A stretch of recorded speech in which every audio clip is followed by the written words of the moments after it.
saya ulangi lagi. Jadi value chain di dalam pengembangan produk itu adalah yang pertama kali adalah new product development. Jadi seperti yang bisa katakan, kalau perancangan produk itu adalah nyawa dari seluruh value chain dari perusahaan. Jadi kalau kita membuat sebuah produk, apapun produknya, kalau study case kita adalah project kita kali ini adalah industri alas kaki atau sepatu ya, kita fokus ke sepatu atau sandal. Jadi di situ new product development untuk industri sepatu itu seperti apa. Nah, di Indonesia sentra industri alas kaki itu cukup banyak. Contohnya di Bandung ya, di Bandung itu ada industri alas kaki yang cukup besar di sana. Tapi saat ini industri alas kaki yang ada di Bandung itu sudah mulai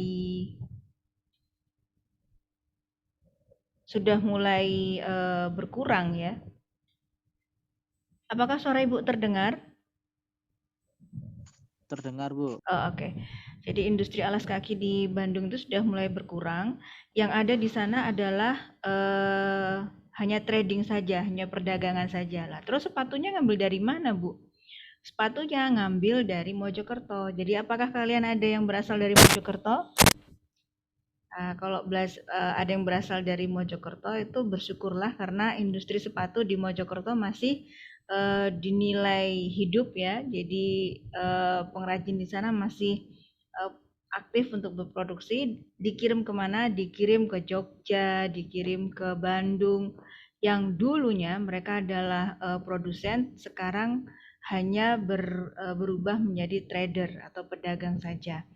Nah, yang banyak yang ada di Indonesia saat ini adalah industri sepatu atau industri alas kaki yang impor gitu ya. Jadi untuk beberapa alas kaki atau sole itu tidak hanya desain saja yang dipentingkan, tetapi kalau sepatu itu kan kita kadang-kadang cari sepatu yang penting enak, yang penting nyaman kita pakai gitu ya.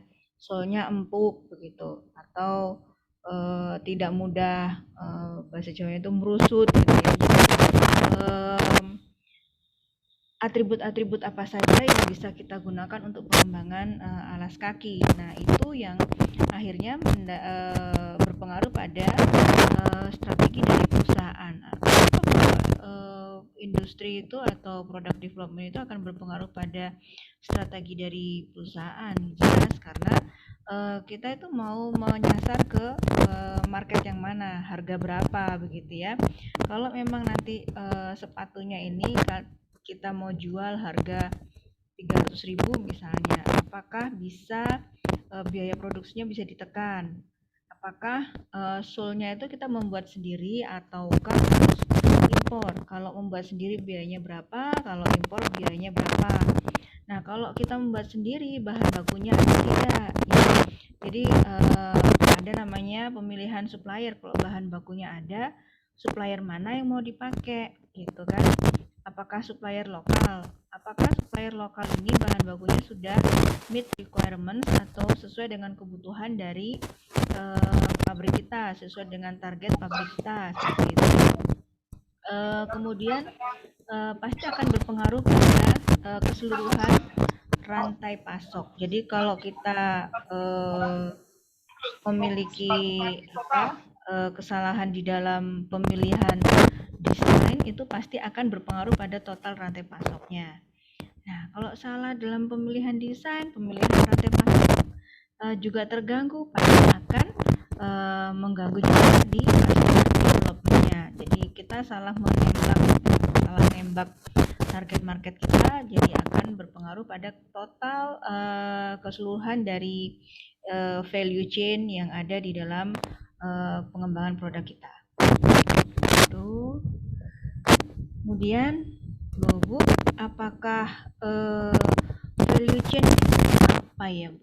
Apakah dia cuman gambar, habis itu sudah konsep-konsep, habis itu kirim ke pabrik udah gitu, atau gimana ya? Mikir nggak ya bahan bakunya kayak gimana, kemudian harga bahan bakunya berapa, nanti kita jualnya berapa gitu ya.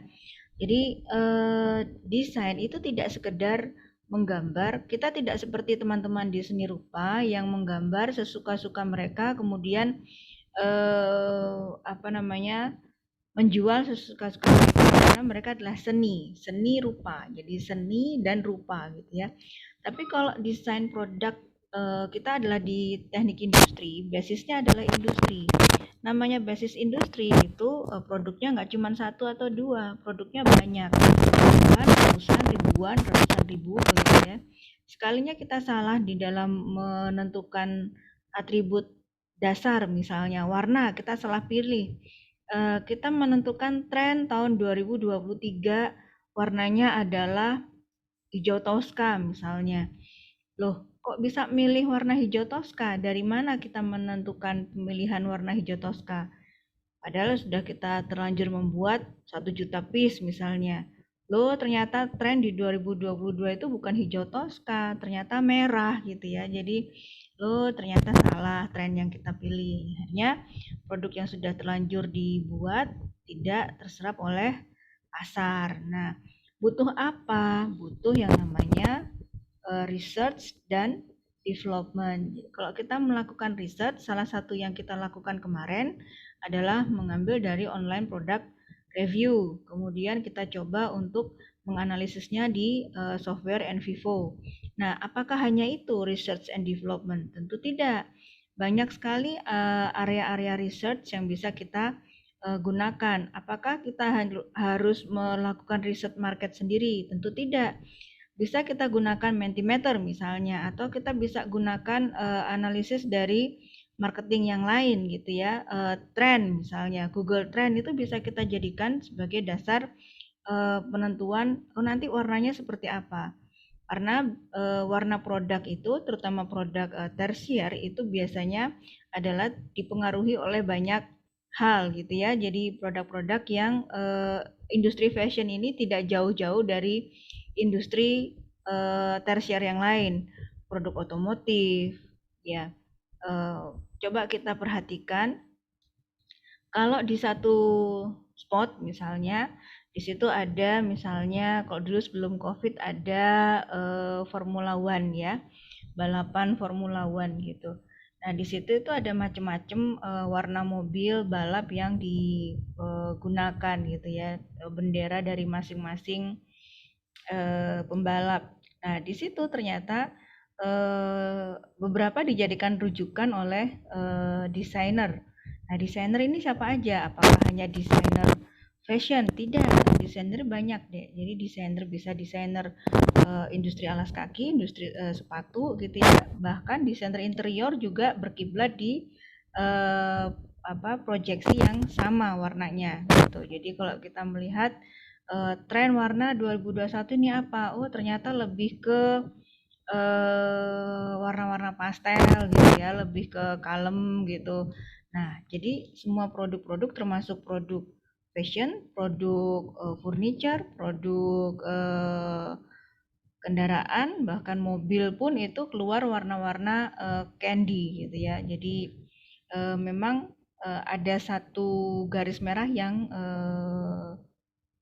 disepakati ya, seperti disepakati, tapi sebenarnya itu merupakan proyeksi. Jadi kalau market itu, apalagi market Indonesia kan senangannya imitating ya, senangannya meniru. Kalau temennya, oh pakai warna ini deh, warna Korean style gitu ya, semua pakai warna Korean style.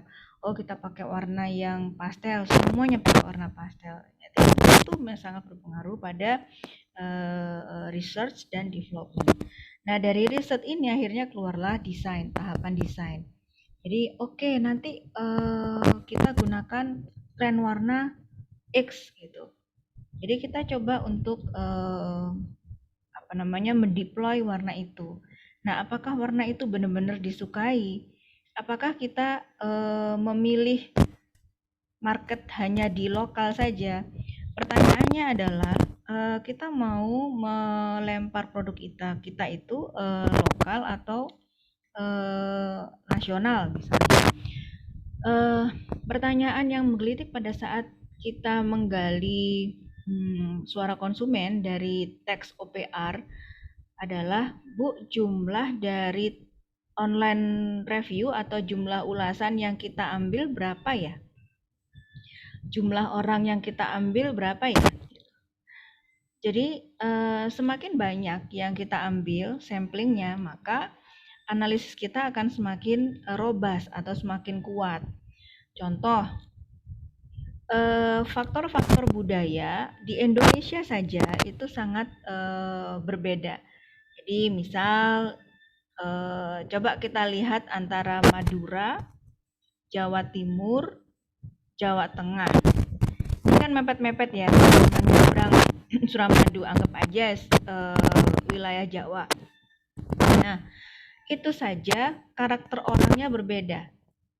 Karakter kesukaan warnanya berbeda. Gitu ya. Bu, kok tahu? Dari mana Ibu tahu kok kesukaan warnanya berbeda? Nah, dari rancangan batik lokal.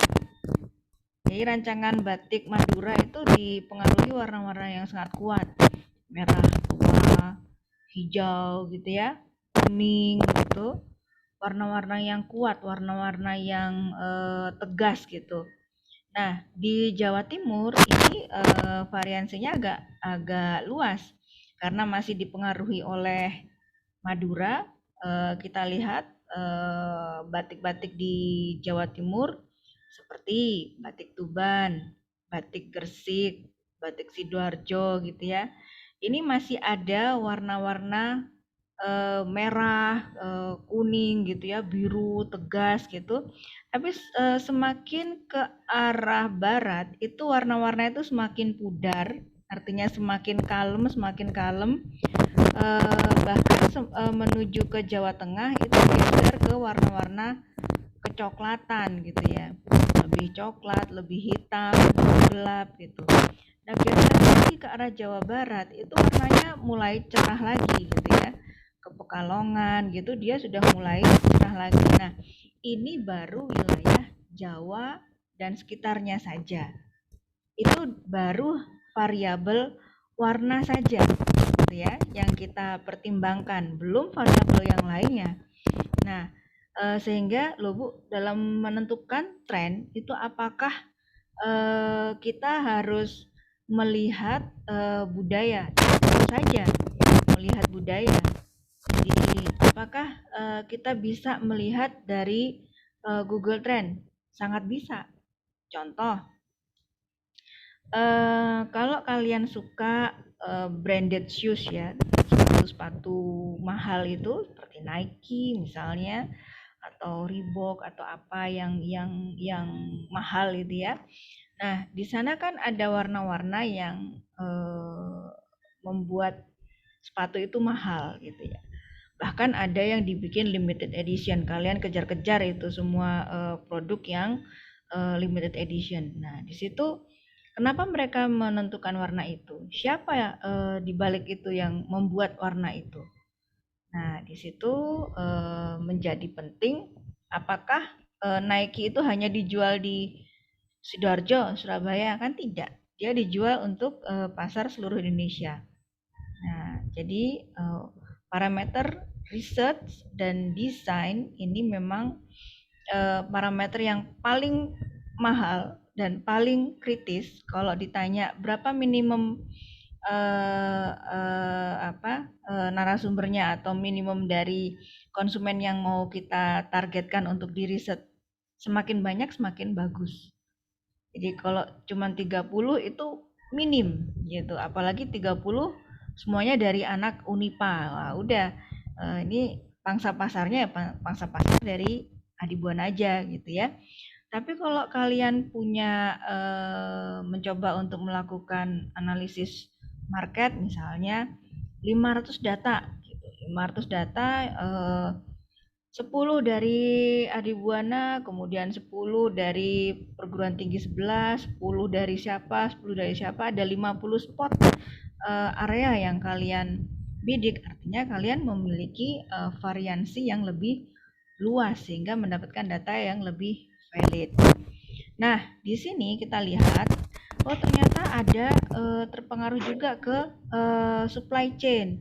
terpengaruh juga ke distribution route to market, terpengaruh juga ke after sales, terpengaruh juga ke product disposal. Ini teorinya dia lurus begini, tapi aslinya dia besit gitu ya. Jadi tidak lurus begini. Jadi bisa jadi rantai distribusi ini yang berpengaruh.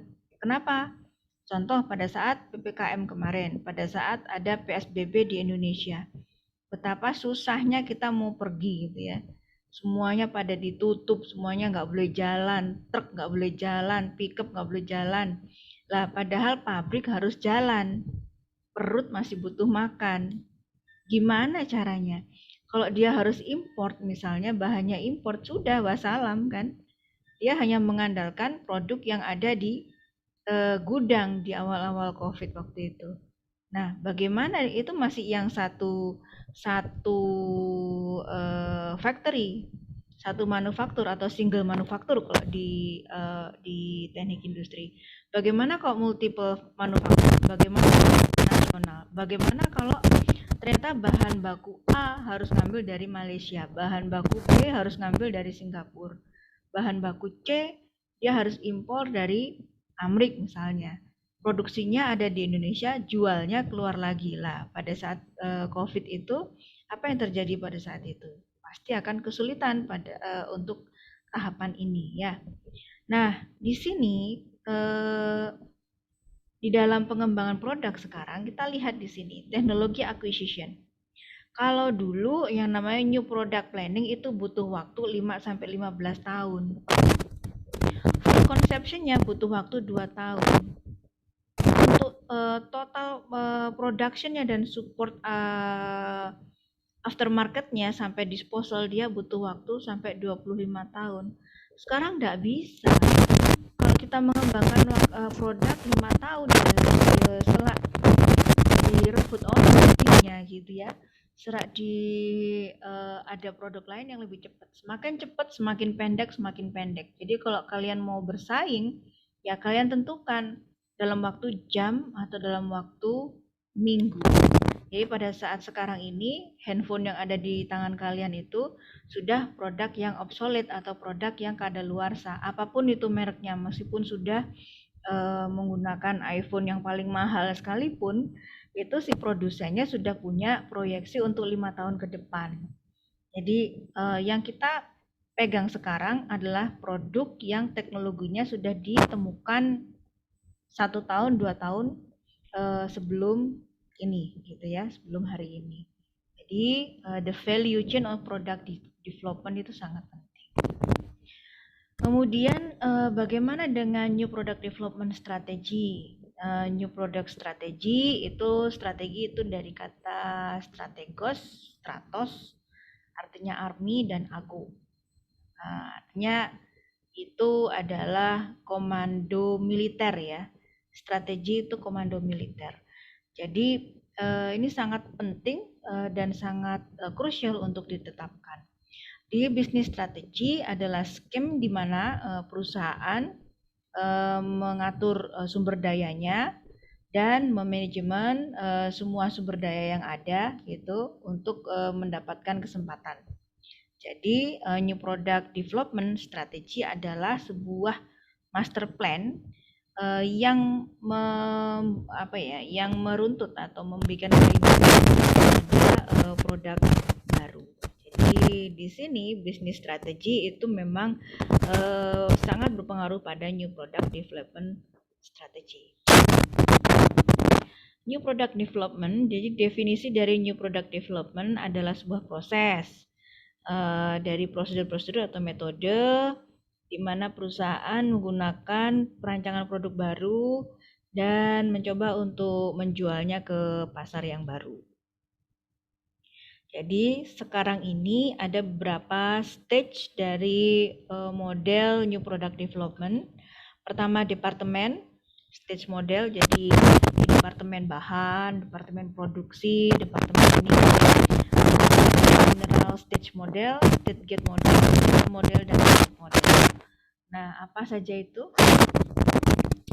Jadi departemen state model berdasarkan model dari inovasi di mana setiap departemen itu bertanggung jawab pada bagian tertentu atau tugas-tugas tertentu.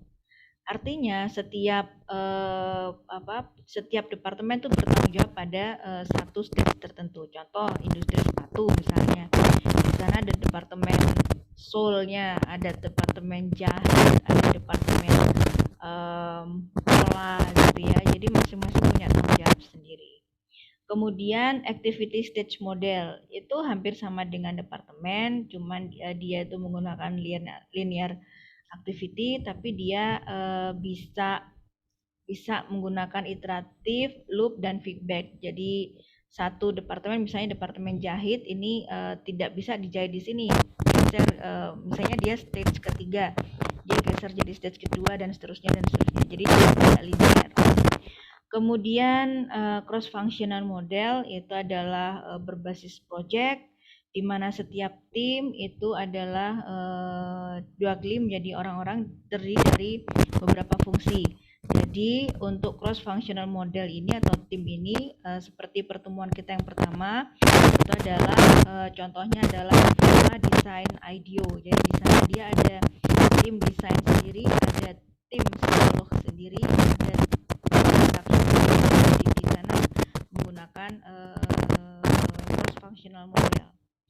Kemudian ada decision stage model. Jadi di situ adalah satu seri dari new product development, di mana setiap tahapan itu dia ada keputusan sendiri. Misal alas kaki ya, sepatu misalnya.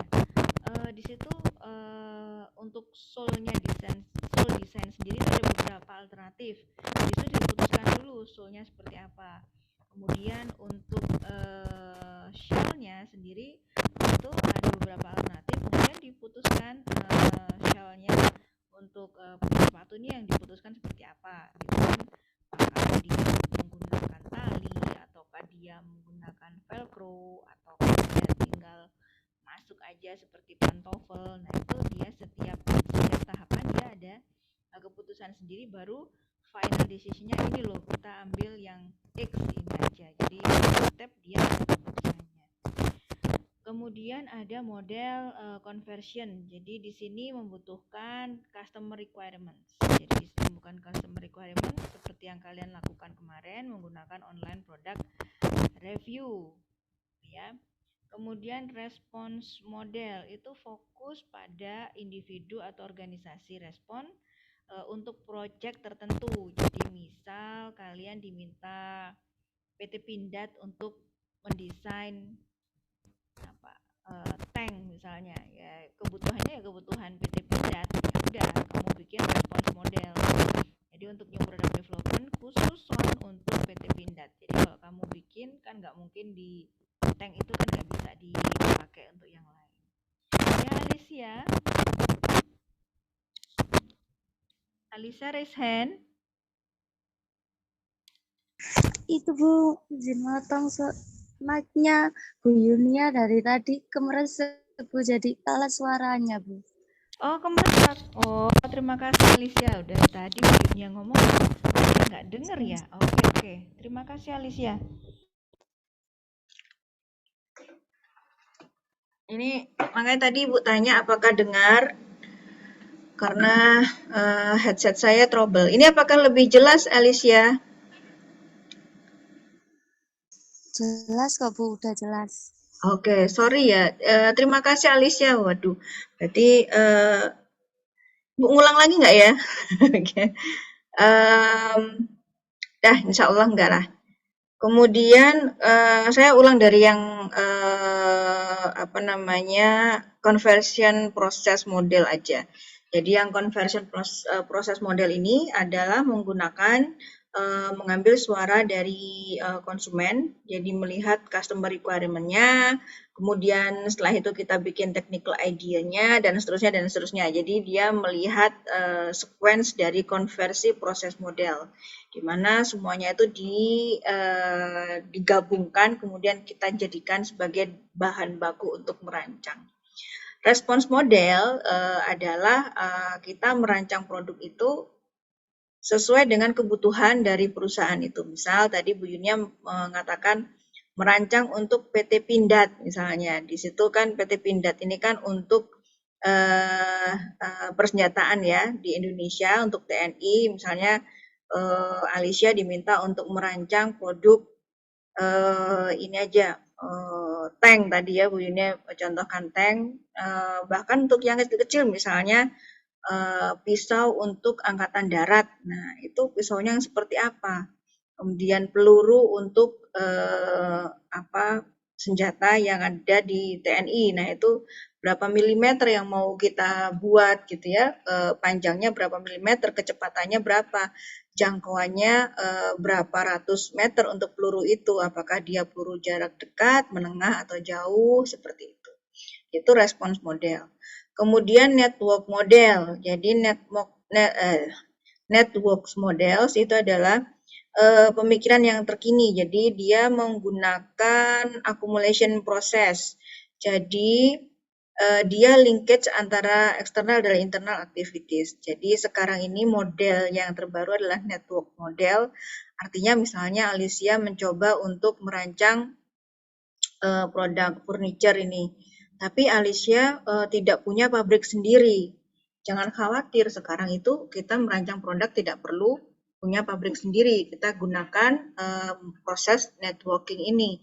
Jadi kita pesan kakinya, itu kaki meja gitu, kita pesan di Gresik misalnya. Kita rancang kakinya aja. Jadi pabrik di Gresik itu dia tidak pernah tahu ini final produknya bentuknya kayak gimana gitu ya.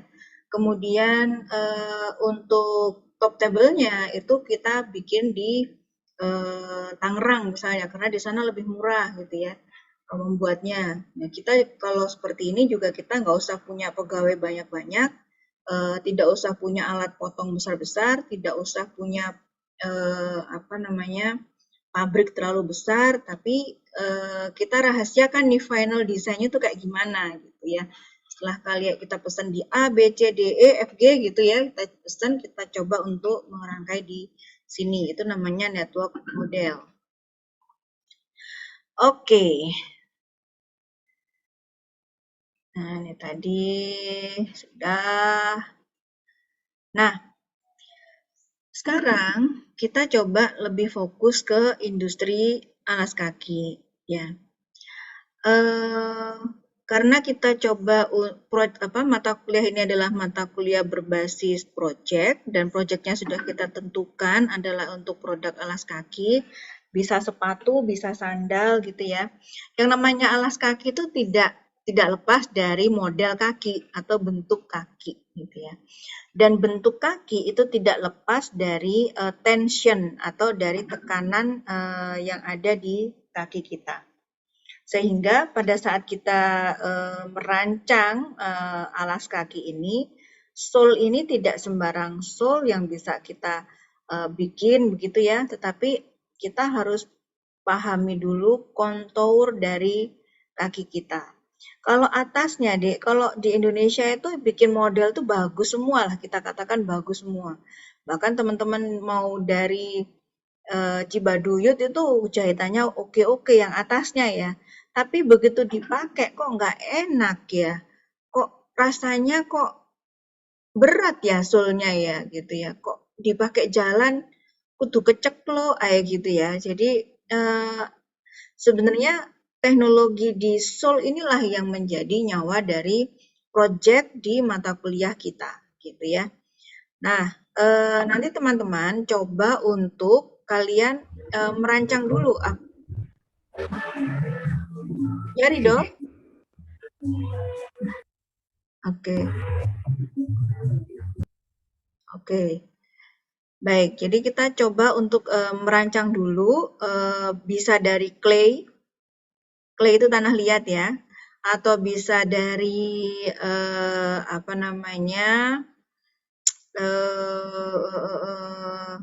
gypsum gitu. Kalau kita merancang ini langsung dari 3D printing, kemudian kita coba ngeprint di lantai 3 di lab kita, boleh aja, cuman memang kan agak mahal ya per gramnya kita mengganti bahan. Kalau sudah final aja, kalau kita sudah bagus, sudah benar-benar fix di kaki nyaman, itu baru kita finalisasi di 3D printing. Itu silahkan, itu bisa kita tetapkan juga warnanya seperti apa, ya. Nah, jadi pada saat kita merancang ini, kita coba melihat di sini ada beberapa bagian. Jadi sole bawah gitu, sole atas ya. Kemudian sole untuk yang kita kita injak itu, kemudian bodi sepatunya. Nah, di Indonesia sendiri pengrajin-pengrajin kita untuk yang bagian ini udah bagus-bagus, keren-keren, warnanya udah cakep-cakep ya. Yang kurang itu di bagian ini, 1, 2, 3. Nah, di ini memang kita membutuhkan tangan-tangan terampil, tangan-tangan yang knowledge-nya bagus gitu, sehingga pada saat kita melihat alas kaki ini, kalau kita melihat foot overview, kemudian ukurannya berapa, kita coba untuk melihat dari studi antropometri dari masyarakat Indonesia. Nah, Bu, apakah masyarakat Indonesia, semua masyarakat Indonesia? Ya nggak usah. Jadi kalau kalian mau menetapkan satu project ini, misalnya running shoes misalnya ya, running shoe ini apakah paling cocok untuk angkatan 2020 teknik industri di Buana? Ya udah, jadi ada 80 mahasiswa yang bisa kita jadikan sebagai samples untuk melakukan pengukuran antropometri kaki. Seperti itu. Ya, mungkin seperti itu yang ingin Ibu sampaikan. Mungkin kita mulai tahap diskusi. Dipersilahkan.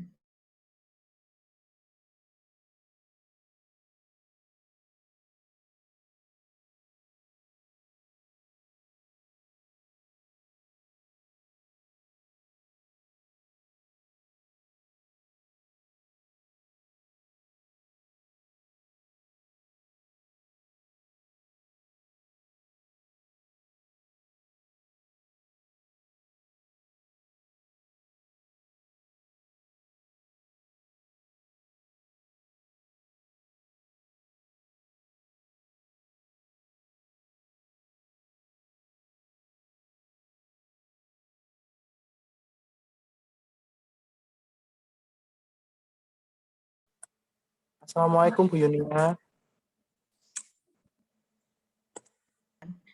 Waalaikumsalam. Ya, silahkan. Bu, saya Gerald mau bertanya. Ini desainnya ini tugasnya ini kelompok atau individu ya Bu ya? Saya mau tanya. Pertanyaan yang bagus. Kalau saya prefer individu, Gerald.